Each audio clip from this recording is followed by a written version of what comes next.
I don't enjoy hurting people. The only thing I want is to be the best in the world. From the producer of Fahrenheit 9/11 and the director of Generation Iron comes an exploration of the most controversial sport in the world. We're all compelled to do it. It's gonna keep getting bigger. The Hurt Business.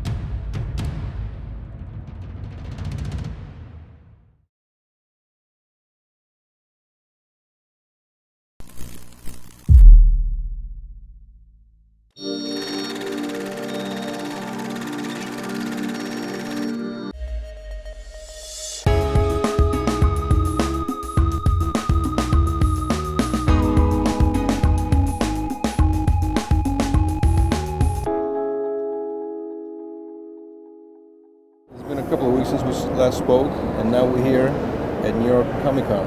It's that time of the year again. Is it that time? It's that time, and Is it that time? And I'm holding something special here in my hand. What are we doing here? Tell us. What are you doing here? Not me. What are you doing? Well, I'm rolling with Generation Iron today, but Generation Iron was so cool to welcome me as a part of the family and come on out and help me celebrate a wonderful opportunity to explore the world of graphic novel promotion and grow the idea that is Chronicles of King Kai. This project definitely marks a personal journey for me, and you know, whether it's in the pages, on the pages, or even behind the scenes, you know, we are definitely learning and growing as a result of it. I want to talk about Olympia for a second. Mm-hmm. Did you get a chance to look at the pictures afterwards, or at all hear about, you know, how the results came out? Well, you know what, I definitely got to give a shout out to, you know, all the athletes that I'm aware of and that are friends of mine and are acquaintances. I'm really excited for, you know, Big Ramy. Now, Big Ramy, people say mixed things about him. Some people say he was better 2 years ago. Some people say he is better now. He's getting better with, you know, each year. Do you think we've seen the best of him, or do you think he's still improving and improving and improving? And do you think we're going to see him even do better at Olympia next year? I think when you're a little boy, you see things the way a little boy does from a little boy's perspective, and then when you get a little bit more experience and you get exposed to a little bit more, you realize that you have to factor some more of this information into your equation when you start writing it up and trying to add and multiply and divide and just kind of identify what. So I feel like today, I'm not just the layperson at home. You know, I kind of feel like from my own personal experience, I have a much more insightful idea of some of the other realities that go along with this experience behind the scenes for the athlete. And I think because those things exist, it can become very difficult to judge my expectation of what is good or bad, you know, in an athlete's performance this year versus that year. There are people that probably would look at Phil Heath's performance, you know, some years back and say, oh, well, you know, he was better then versus now. But the truth is though, you know, behind the scenes, this athlete is matured as a man, is taking on a bunch of new experiences, has new demands on his time, responsibilities that we just really can't even imagine when you're just watching the show. It's one thing like being the passenger, you know, in the car, and you're driving in that long journey home, and it's like, okay, you get in the car, you're with your parents, and your father's driving, and you're a kid, you get in the car, and you're in the backseat, you go to sleep. You know, you listen to your music, you know, think about texting your friend and whatever. And when you've had enough, you go to sleep. But the person that's piloting that vehicle has a lot more command on his need to be responsible.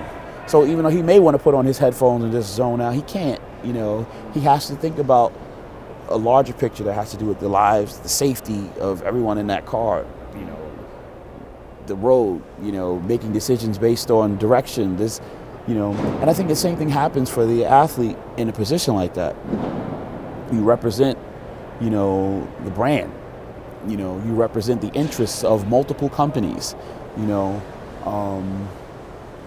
you sign contracts that state that you need to be able to deliver a certain kind of product by this particular day. And just because you had a fight with your girlfriend or maybe your friend, and maybe you don't really feel like really being into it right now, the reality is that, you know, you don't have a day to be off. You know, there are guys who were getting ready for the show and had some health complications. Truth is, that happens to a lot of people behind the scenes. Mostly. You know, what you do and how you handle it, that's the difference, is very different. You know, if we understand that and hear, well, hey, well, this athlete wasn't as good this year versus that year, but you didn't know that behind the scenes, this man was dealing with some issues, and there are reasons why he couldn't. You know, that you can't. There's no telling ultimately. Yeah. You know, and it's not to say anything negative about the sport, and not to say anything negative about, but to say that if I just saw this from, you know, the place of, well, yeah, I just think he was better last year, or is he improving? I don't know. Truth is, you don't know. There's too much that you don't know. You know, we have to respect the effort, and now understanding that there's a larger game here, you know, and understanding that athlete is playing his position. He's working. You know, one of the benefits to the fan at home is to be able to experience this without the stress of trying to produce a product and represent a product and represent the multiple interests of. Just enjoy the show. Just enjoy the show, you know. So once you get to a place where I think you've had to operate from the absence of the luxury of just enjoying the show, it has an impact on how you judge now. You know what I mean? So I wouldn't want to just be a hypocrite and be overly critical and say, oh well. I mean, the truth is, all those athletes are working really, really hard, and everybody's dealing with challenges. Everybody's overcoming those challenges. Everyone. You know.